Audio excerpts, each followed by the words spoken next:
Hey everyone, Nut Free Mama here. Today I'm going to show you how to make moon pies. And with the eclipse coming up on Monday, I thought we should call these solar eclipse moon pies. Okay, first let's start with our ingredients here. You're going to need 1 cup of butter at room temperature, so that would be 2 sticks of butter if you're doing it that way. You're going to need 1/4 cup of brown sugar. It did not say light or dark, so I'm using light. And of course, go ahead and pack that in really well.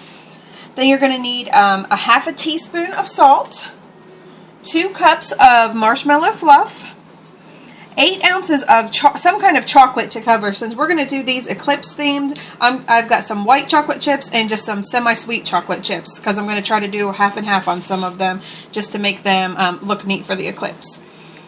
You also need 2 cups of flour, 1/2 cup of powdered sugar, 1/2 cup of graham crackers, but you want to go ahead and crunch those up. So I just put mine in a Ziploc baggie and beat them until they became little crumbs.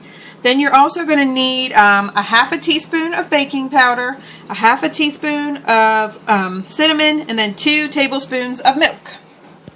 Okay, our first step, in a medium bowl, you want to cream, which I'm just going to beat with an electric mixer, my butter and my 2 sugars, which remember that was 1/2 cup of powdered sugar and 1/4 cup of the brown sugar. You just want to go ahead and beat those until they are fluffy. Okay, next in a separate bowl we're going to take our 2 cups of flour, our graham crackers, salt, baking powder, and cinnamon and slowly mix all of that together, and then we're going to slowly add that into the wet. Okay, so all of my dry and all of my wet ingredients are now together, and I went ahead and added my milk 1 tablespoon at a time. So next what you're going to do is you just want to mix that all together until a dough ball forms, and then we're going to wrap it in plastic wrap and refrigerate it for 30 minutes. Okay, here is what my little dough ball all wrapped up in plastic looks like. Mine is not really hard, so I'm hoping that that all firms up in the refrigerator. But remember, just go ahead and put it in there for 30 minutes. Okay, my dough is ready. I went ahead and cut it in half, and then you want to go ahead and roll it out on a very, very well floured surface. And I found this really cute little cookie cutter that looks like the sun. So, of course, since I'm doing the solar eclipse, I'm going to do those. You could do round or whatever other kind you want. And my first half is right here. I went ahead and put that on a cookie sheet lined with parchment paper. And my oven is preheating right now to 350. So when I get this first half of the batch done, which I have, let's see, 4, 8, 9, I have 10. I may be able to even get 11 out of there. You're going to go ahead and cook that 10 to 12 minutes.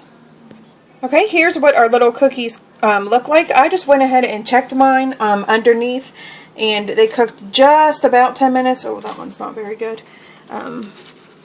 You just don't want them to get too burnt. So I'm going to go ahead and let those cool completely. Okay, my first batch is completely cooled, so what I did is just took about 2 tablespoons of your marshmallow fluff, and I just used a butter knife. You put it on top of one of your cookies, and then you just put another cookie on top and gently push it down. Now what I'm going to do before I dip these is stick them in the refrigerator or the freezer. I just want those to really set up before I start dipping them in the chocolate.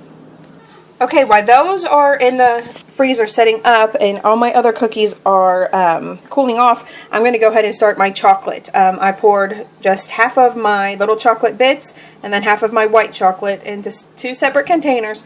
And you're just going to cook those one at a time in 30-second increments, stirring them just to make sure they don't burn until they're completely melted. Okay, these first 5 are ready. I dipped them in my chocolate, and now I'm going to go ahead and set them in the freezer for about 10 minutes and let them set up, and then I'm going to dip the other half in my white chocolate. Okay, while my chocolates are in the freezer hardening, I'm going to go ahead and start melting my white chocolate, and I'm going to dip these in half and half of the white chocolate, and then I'll go ahead and set those up and vice versa. Okay. Now I went ahead and dipped half of them in the white chocolate, and I'm going to go ahead and freeze that. And I got my chocolates back out, and I'm going to go ahead and dip the other side of those in the white. Okay, these are ready, and I am quite pleased. They really do look like little suns. They're very cute. So I'm just going to set this last batch needs to go in the refrigerator and harden up, but this one is in there. A few tips. I suggest doing the white chocolate first because the Milk chocolate just really melts fast when you get it out, but the white chocolate does not. So if you're going to, you know, do one before the other, I would suggest just do the white chocolate. Okay, it's time for Taste Tester to have a little taste. Take your glasses off. Everybody be sure to wear those kind of glasses that are NASA approved if you're going to watch the eclipse. Go ahead and try it. Okay. Yummy. Do you like it? Mm-hmm.